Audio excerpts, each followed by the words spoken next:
Wait, before you start the video, I want to interrupt by giving a special announcement that this video is sponsored by RecordLabelZ. Yeah! You're probably wondering, how does a channel under 100 subscribers have a sponsor? Well, the sponsor is me. This is my card game that I'm making. I'm making a music card game. This is the box. It's a vinyl. This is our cute little mascot. His name is Rec. He's the mascot of the game. So if you're interested in card games and you like music, I got something for you. Go check out RecordLabelZ.com. Go check out RecordLabelZ on Instagram, on TikTok. We're taking over the summer, and we plan to take over your 2026 and 2027 when we release the game. That's all I gotta say about it. Shout out to RecordLabelZ for sponsoring this video, and let's get into the content. Hey, Two Hollis, Snow Strippers, Nate Sib, Romulus, Oaf1. What do these artists all have in common? They all make kind of EDM, I would say rap as well, kind of bass, hybrid, like hype music, which is all within relatively the same lane. And it's pretty awesome, entertaining, kind of really good show music as well. If you've ever seen them live, thankfully I've gotten the chance to see Two Hollis live before. I'll put the video up here. He's pretty good. He played Jeans like 8 times, which I personally liked a lot because it was my favorite song. But all those artists are around the same kind of circle within the EDM realm of the rap EDM hybrid scene that's kind of taking over right now. And this video, I wanted to highlight one artist who's kind of going nuclear right now with her debut album Halo. It just dropped a couple weeks ago, and it's crazy. Like, I think before she was less than 1 million monthly listeners. Now she's over 1 million, and her songs are getting crazy traction on like TikTok and all these other sites. I'm getting people sending me her music. So you're probably wondering, who is Tiffany Day? How do we get here? Some people have already pointed out that, there's been some drama surrounding Halo. An artist called Fawn Burke accused Tiffany of stealing her kind of persona and what she does with her beats and her artistry, and Tiffany responded.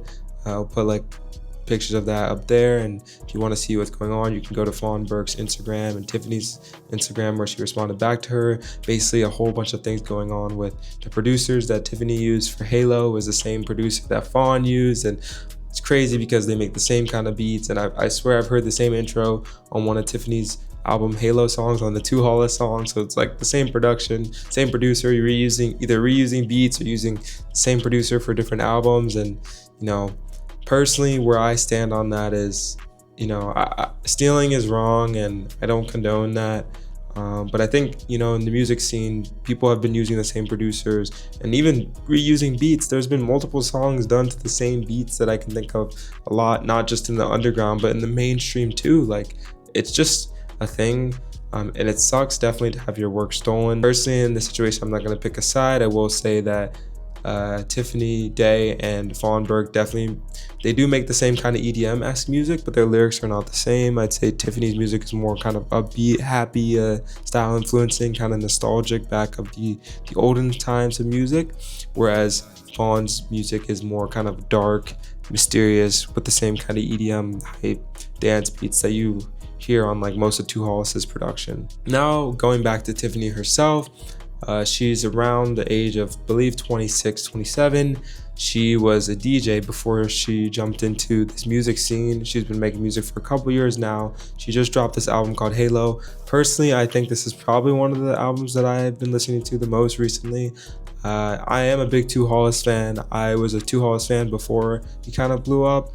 I wasn't like obsessed with him or like really tapped into him before he blew up, but I knew about him because he had some songs on SoundCloud under a different name, and I really like those songs. He kind of transitioned into a new kind of realm, which is like this EDM realm, and that's why I put in the title and in the thumbnail female Two Hollis, because Tiffany reminds me a lot of Two Hollis, and I'm sure she reminds a ton of people of Two Hollis, which is also helping her blow up. I know that Tiffany says she doesn't want to be hailed as the next Charlie XCX or the next kind of electro pop star, which is completely fine. I think artists all the time, they kind of say they don't want to be labeled as this. I remember there was like a lot of things going on when like a bunch of the mainstream artists today were blowing up. They didn't want to be labeled as like such things, like thinking of like YK Osiris not wanting to be labeled as something, Jack Harlow, etc., etc.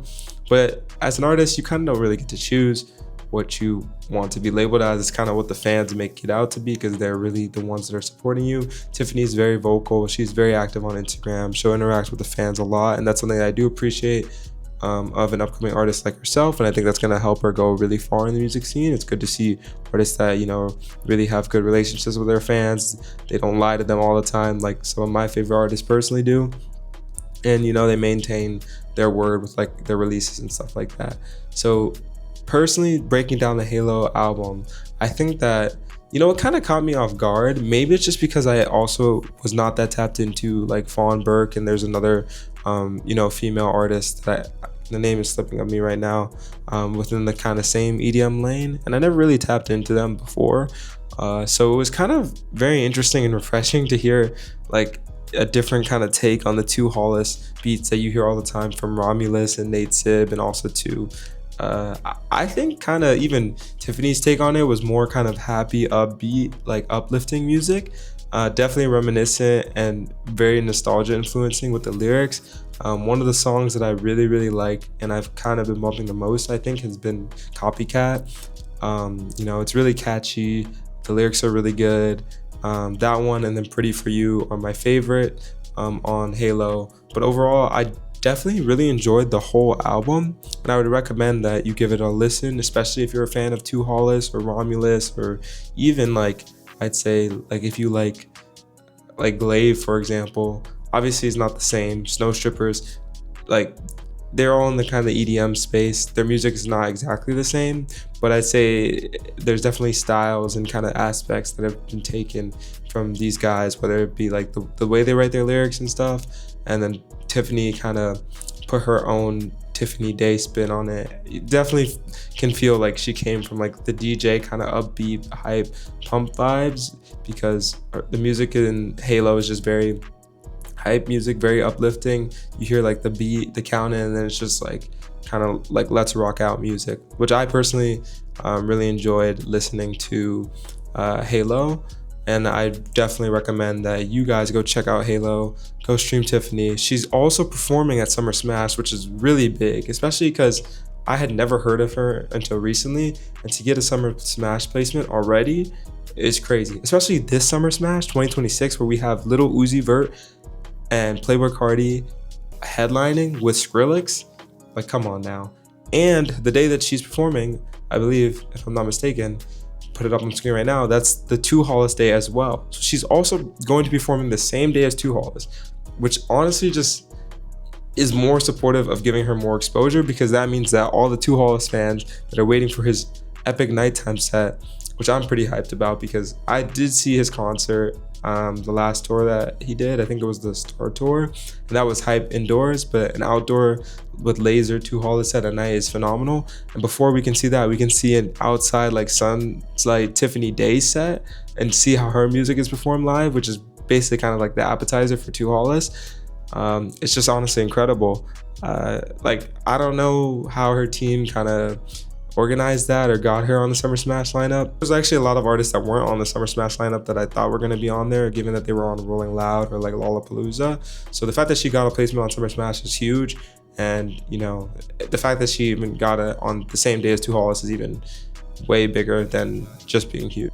So this is post-edit Cam here, a couple months later. I wanted to add in some last minute couple things before the video ends off. One, I went to Summer Smash and I actually got to see Tiffany Day live, which I'm gonna put the video right here so you can see the video.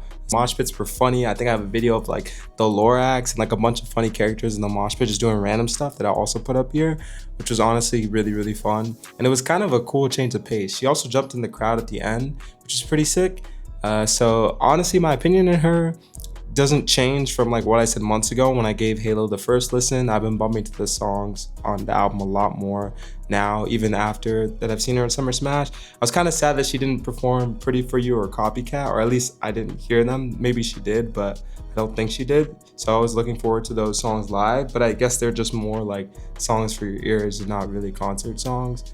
But overall, I think that, you know, what I said still stands. Tiffany Day is still up next. She actually has a Slayer collaboration that she teased at Summer Smash, which was in the video that I showed, that is out now, called Constantly. Really kicking in, had to zoom in the lens. She can bring all of her friends, and I bring all of my men.